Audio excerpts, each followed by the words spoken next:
మీ యొక్క ప్రాంతంలో 5G towers అవైలబుల్గా ఉన్నాయో లేదో చెక్ చేసుకోవడానికి సింపుల్, మీరు గూగుల్ క్రోమ్ ఓపెన్ చేసి nperf.com అని సెర్చ్ చేసిన వెంటనే మీకు ఈ సైట్ అయితే ఓపెన్ అవుతుంది.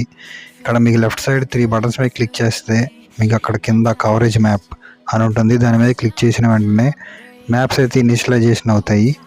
సో ఇనిషియలైజేషన్ అయినాక ఇక్కడ చూసుకుంటే మనకి కంట్రీ డిఫాల్ట్గా ఇండియా అని ఉంటుంది. ఇక్కడ మనం ఏ సిమ్ కావాలో అది సెర్చ్ చేసుకోవచ్చు. మనం ఇక్కడ జియో సెర్చ్ చేసుకున్నాం కాబట్టి అంత పర్పుల్లో ఉన్నప్పుడు 5G అయితే పర్పుల్లో అయితే ఉంటుంది.